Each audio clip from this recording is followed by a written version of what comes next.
اچھا اب حلال مچھلیاں کون کون سی ہیں؟ دیکھیں آغا سیستانی ایک نے الفقہ للمقتربین یا اس میں کچھ تصویروں کے ساتھ کچھ مچھلیوں کا ذکر کیا ہے.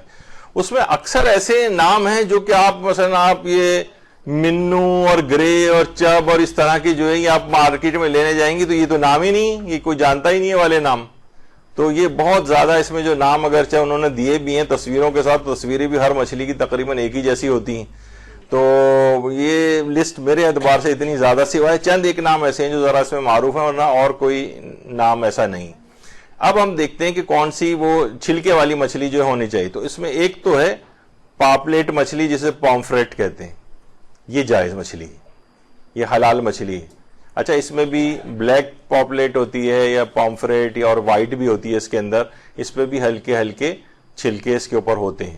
تو یہ اس کو بھی کھانا جائز ہے. یہ حلال مچھلیوں کی میں وہ والے نام اب لوں گا کہ جو کہ یہاں عام طور پر رائج اور معروف ہیں، اور جو زولوجی کے اعتبار سے جو نام ہیں، سائنسی نام ہیں، وہ بیکار بھی ہیں اس لحاظ سے، نہ وہ کوئی مچھیرا جانتا ہے، نہ کسی سے پوچھیں گے تو وہ کہے گا پتہ نہیں کون سی مچھلی کہہ رہے ہیں.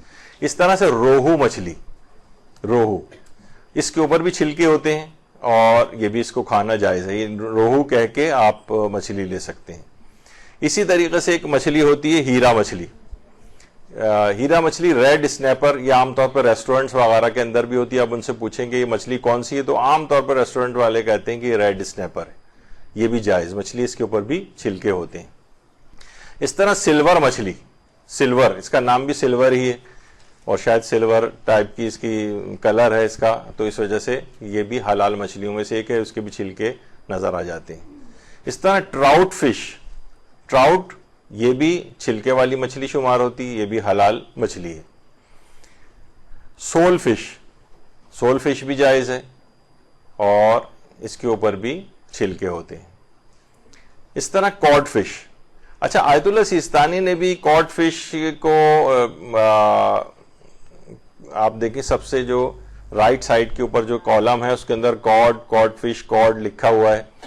البتہ لکھا ہوا ہے اور یہ ویسے بھی سرچ کریں تو عام طور پر، اچھا میں ایک اور چیز اور بتا دوں، اگر انٹرنیٹ پہ سرچ کریں تو وہ بہت اتنے چھوٹے اگر اسکیلز ہیں اس کے اوپر جو آنکھوں سے نہیں نظر آ رہے تب بھی وہ ان کو لکھتے ہیں کہ اس پہ اسکیلز تو ہیں. وہ کوئی شرعی احکام تھوڑی بیان کر رہے ہیں، وہ تو ایک سائنسی بات بیان کر رہے ہیں، چاہے چھوٹے ہوں یا بڑے ہوں ہیں تو اسکیلز.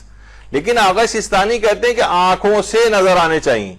اب اتفاق ایسا ہے کہ میں نے اس دوران سرچ کر کے جتنی بھی یہ کاڈ فش دیکھی ہیں مجھے یعنی ان پہ چھلکے نظر نہیں آئے.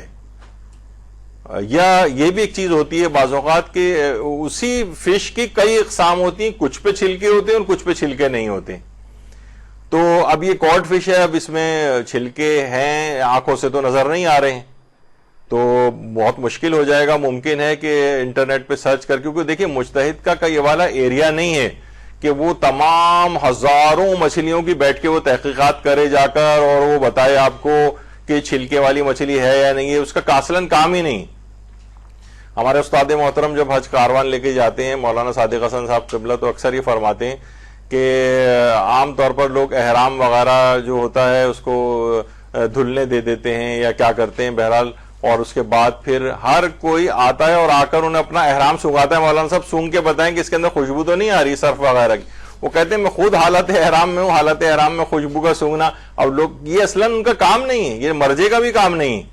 بہت ساری چیزیں ایسی کہ وہ ایک یعنی اب تک لاکھوں مچھلیوں کی اقسام ہے، وہ ساری مچھلیوں کی بیٹھے تحقیق کرتا ہے تو پوری زندگی وہ سارے اجتہاد کا کام ایک طرف ہو جائے گا، صرف وہ مچھلیوں کو ہی دیکھتا رہے گا. تو وہ عام طور پہ نہیں افراد پر اور بھروسہ کرتے ہیں ان کی تحقیقات پر. تو وہ اگر انٹرنیٹ پہ اگر کسی طور پر یعنی آنکھوں سے نظر چھلکے نہیں آ رہے ہیں، کچھ تو بہت معروف خیر باتیں ہیں لیکن بہت ساری مچھلیاں ایسی ہیں. تو کاڈ فش کے متعلق یعنی مجھے ویسے تو لکھا ہوتا ہے کہ کاڈ فش کے اوپر اسکیلز ہوتے ہیں لیکن جتنی اس کی تصویریں دیکھی ہیں اس پہ نظر نہیں آئے. یہ بھی کاڈ فش ہے، اب چھلکے تو نظر نہیں آ رہے ہیں. بہرحال کو آپ تحقیق خیر شخص کی وہ دیکھے کہ کیا ہے. چھلکے ہونے چاہیے. اچھا سیلمون فش یہ بھی حلال فش میں سے، اس کے اوپر بھی چھلکے ہوتے ہیں، سیلمون. اچھا حرام مچھلیاں کون کون سی ہیں عام طور پر؟ اس میں ایک بام یا ایل فش. ایل فش یہ عام طور پر اس طرح سے بڑی سی ایک سانپ نما ٹائپ کی ایک مچھلی ہوتی ہے، اور یہ بہت زیادہ یہاں پر استعمال ہو رہی ہے۔ بام فش، یہ عام طور پہ لوگ بڑے مزے سے جا کر اس کو کھاتے ہیں، جو فنگر فش کے نام سے اویلیبل ہے۔ عام طور پہ لوگ کہتے ہیں بھائی فنگر فش لے آؤ، تو وہ بہت اچھی قسم کی فنگر فش آپ کے لا کے آپ کے سامنے رکھ دے گا، سیلیڈ وغیرہ کے ساتھ آپ مزے لے کے کھائیں گے، لیکن یہ حرام مچھلیوں میں سے ایک ہے، بام یا ایل فش جس کو کہا جاتا ہے۔ اچھا، ایک بات اور بتا دی جائے کہ یہ فنگر فش کے نام پر دو مچھلیوں کو گوشت خاص طور پر یہاں پہ بہت زیادہ اس کی آڑ میں بیچا جا رہا ہے۔ ایک تو یہ ایل فش اور دوسرا شارک، یہ شارک مچھلی۔ یہ شارک یعنی جتنی بھی عام طور پر فنگر فش ہیں وہ یا تو شارک مچھلی کی بنا کر بیچی جا رہی ہیں یا پھر یہ ایل فش سے بن رہی ہیں۔ تو یہ عام طور پہ لوگ نوجوان وغیرہ جا کر کھا لیتے ہیں، تو ان کو بتانا چاہیے کہ یہ فنگر فش اگر ان دو چیزوں سے بنی ہوئی ہے تو یہ جائز نہیں ہے، اور نارمل اگر بنائی گئی ہے چھلکے والی مچھلی سے وہ اس طرح کی شیپ میں تو وہ جائز ہوگی۔ لیکن بہرحال یہ کہ یہ عام طور پر نظر یہی آتا ہے مارکیٹ میں کہ یہ دونوں بغیر چھلکے کی مچھلیاں ہوتی ہیں۔ یہ ایل فش ہے۔ اچھا، سرمئی مچھلی، یہ بھی حرام مچھلی ہی سمجھیے اسے۔ اس پہ بہت مشکل ہے کہ آپ جا کر ٹٹولیں کہ وہ چٹانوں سے ٹکراتی ہے اور اس کے وہ جھڑ جاتے ہیں۔ اب یہ پتہ نہیں یہ چٹانوں سے ٹکرا کے جھڑے ہیں یا بغیر چھلکے کی مچھلی ہے، یہ بہت مسئلہ اس کے اندر ہو جائے گا۔ تو سرمئی کے نام سے بھی جو فش اویلیبل ہیں، میرے اعتبار سے اس میں بھی احتیاط کریں، سوائے اس کے کہ آپ کو کہیں سے یقینی اطمینان آور آپ کو مل جائے کوئی شہادت اور گواہی۔ تو یہ کنگ فش کے نام سے سرمئی ہوتی ہے، تو سرمئی مچھلی کا یہ سرمئی مچھلی، تو اس کے اوپر بھی چھلکے نہیں ہوتے ہیں۔ اگر لیکن ثابت ہو جائے تو ایک الگ بات ہے، لیکن بہرحال اس میں بھی احتیاط ہی کر لینی چاہیے۔ ملی مچھلی، کیٹ فش، یہ بھی بازاروں کے اندر یہ دستیاب ہوتی ہے۔ ملی، اس کے اوپر بھی چھلکے نہیں ہیں، اس کو بھی کھانے کی اجازت نہیں۔ ٹونا فش، اس میں بھی آپ تحقیق کریں، لیکن عام طور پر ٹونا بھی جو ہے اس کے اوپر بھی چھلکے آنکھوں سے نظر نہیں آ رہے ہوتے ہیں، تو اس میں بھی احتیاط کرنی چاہیے۔ بعض البتہ کئی جگہوں پہ اختلاف بھی ملتا ہے، کہیں کہتے ہیں کہ لیکن وہ میں نے کہا کہ اگر اسکیل کہیں کہہ بھی رہا ہو کوئی تو اس کے معنی ہوتے ہیں کہ اتنے باریک اور چھوٹے ہیں کہ وہ آنکھوں سے نظر نہیں آ رہے ہیں، تو وہ بھی بغیر چھلکی کی مچھلی کے حکم میں ہوں گے۔